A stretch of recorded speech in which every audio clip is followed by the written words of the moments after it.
There is a story in the Financial Times, one of the preeminent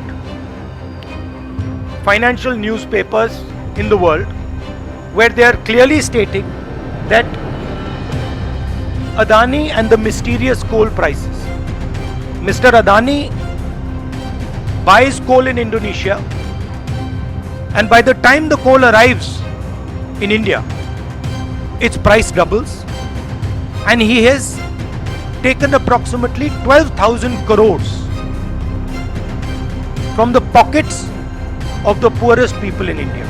Our electricity prices are going up, बिजली के दाम बढ़ते जा रहे हैं, और अदानी जी ओवर इनवॉइसिंग करते हैं, पैसा गरीबों की जेब से लेते हैं. He takes money from the poorest people. Interesting question to me. The Financial Times has a huge story. This story would bring down any government. This is direct theft by a man who has been protected again and again and again by the Prime Minister of India. And the surprising thing is, not a single Indian newspaper is interested in picking up this story. Not a single media channel is interested in picking up this story.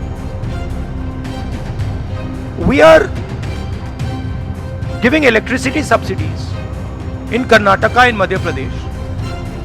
And while we are giving electricity subsidies, Mr. Adani is over-invoicing coal and stealing directly from the people of India. And I don't understand why the Prime Minister doesn't comment on this. This cannot happen without the protection of the Prime Minister of India. It is impossible. So the question is, why is there no action being taken on this gentleman? Now, I have a CC meeting, so if you have a couple of questions on this topic, because I would like you not to distract from this topic, so if you have a couple of questions on this topic, I'm happy to answer.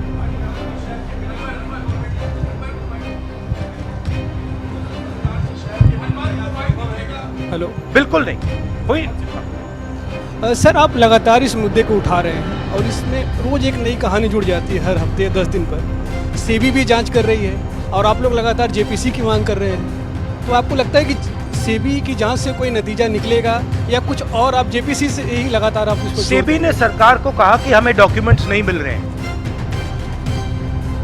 SEBI सरकार के से कहती है हमें documents नहीं मिल रहे हैं, मगर इन लोगों को डॉक्यूमेंट्स मिल रहे हैं. फाइनेंशियल टाइम्स को सारे डॉक्यूमेंट्स मिल गए, और हमारी यहां पे सेबी कह रही है हमें डॉक्यूमेंट्स नहीं मिल रहे हैं. तो साफ मामला है, हाईएस्ट लेवल ऑफ गवर्नमेंट से प्रोटेक्शन है, प्राइम मिनिस्टर का प्रोटेक्शन है. 32,000 करोड़ रुपए क्लियरली प्रूवन है. इसमें मतलब ये प्रूफ है, इसमें ये मतलब ऐसे नहीं बोल रहे हैं, सारा डॉक्यूमेंटेशन है इनके पास, मगर कोई एक्शन नहीं. और इस बार तो हिंदुस्तान की जनता की जेब से चोरी किया जा रहा है. बिजली बिल जब आप पंखा चलाते हो, गरीब लोग पंखा चलाते हैं, ट्यूबलाइट चलाते हैं, तो याद रखिए जब आप बटन दबा रहे हो, जैसे ही आप बटन दबाते हो, ये जैसे मैंने अभी ये स्विच दबाया, वैसे अदानी जी के जेब में पैसा जाता है. और करवा कौन रहा है?